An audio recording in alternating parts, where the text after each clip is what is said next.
Hi friends, வணக்கம். Welcome to Vani's cooking and lifestyle. இன்னைக்கு நம்மளோட சேனல்ல வந்து fried chicken gravy வந்து எப்படி செய்யறதுன்னு பார்க்க போறோம் friends. வாங்க எப்படி செய்யலாம்னு பார்க்கலாம். அதுக்கு ஃபர்ஸ்ட்ல ஒரு 1/4 கிலோ சிக்கனை வந்து நல்லா க்ளீன் பண்ணி எடுத்துருக்கேங்க. இதை இப்போ நம்ம வந்து மேரினேட் பண்ணி வைக்க போறோம். அதுக்கு ஒரு ஸ்பூன் சில்லி பவுடர் சேர்த்துக்கலாம். கொஞ்சமா மஞ்சள் சேர்த்துக்கலாம். அதோட கொஞ்சமா உப்பு. இந்த மூணையும் மட்டும் சேர்த்து நம்ம நல்லா மிக்ஸ் பண்ணி வச்சிரலாங்க.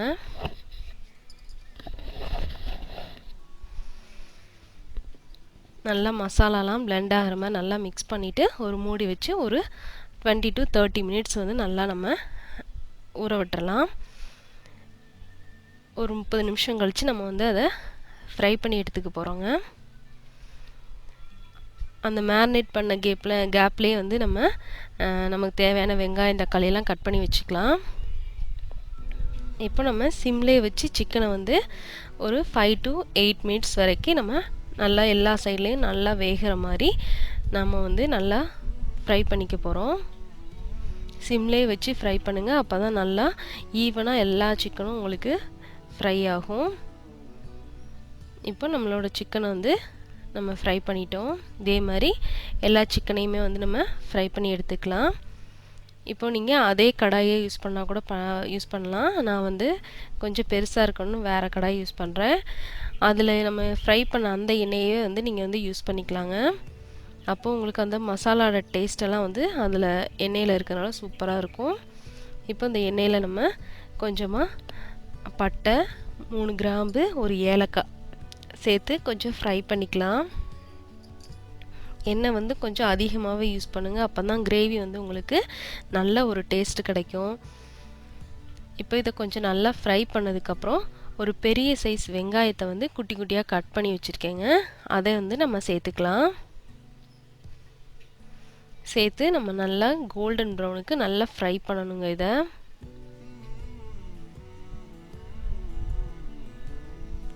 நல்லா நம்ம ஃப்ரை பண்ணோம். ஃப்ரை பண்ணோன்னா நம்மளுக்கு கிரேவி வந்து ரொம்ப டேஸ்ட்டு கிடைக்குங்க. பாருங்கள், இந்த மாதிரி நல்லா கோல்டன் ப்ரௌனுக்கு நம்ம ஃப்ரை பண்ணிக்கலாம்.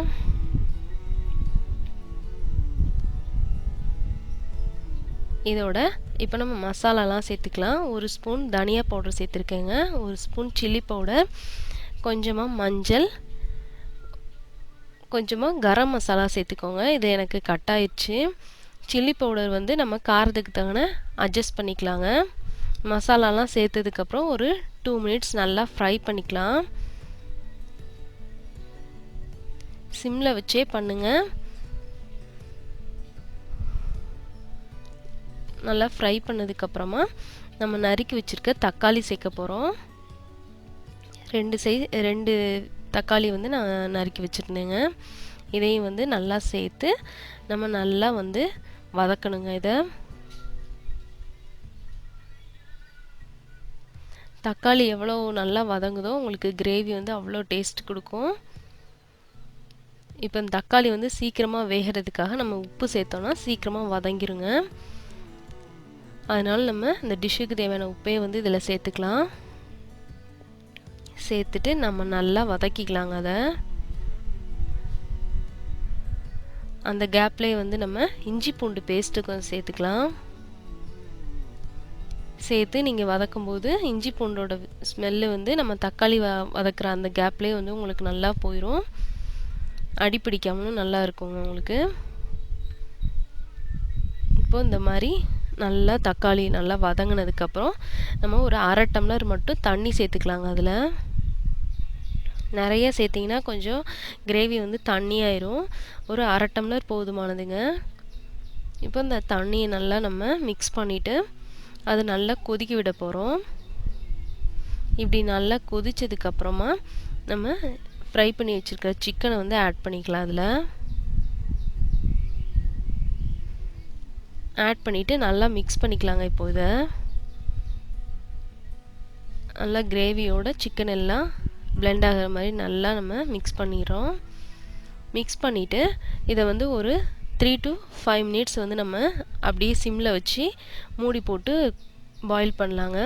நம்மளோட அந்த கிரேவிலாம் வந்து நம்ம சிக்கனில் வந்து நல்லா இறங்கும். அதனால நம்ம மூடி போட்டு ஒரு 5 மினிட்ஸ் வரைக்கும் நம்ம வந்து பாயில் பண்ணலாம்.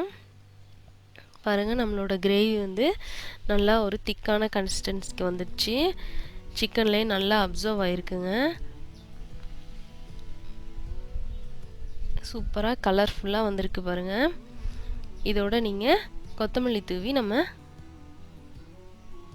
புலாவோட, வெரைட்டி ரைஸோட, சப்பாத்தி, இட்லி, தோசை எதோடனாலும் நீங்கள் வந்து சர்வ் பண்ணலாங்க. இதை ரொம்ப சூப்பராக இருக்குங்க.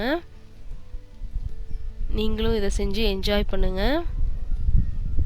உங்களுக்கும் பிடிக்கும்னு நினைக்கிறேன் ஃப்ரெண்ட்ஸ். உங்களுக்கும் பிடிச்சிருந்ததுன்னா லைக் பண்ணுங்கள், ஷேர் பண்ணுங்கள், சப்ஸ்கிரைப் பண்ணுங்கள். தேங்க்யூ ஃபார் வாட்சிங்.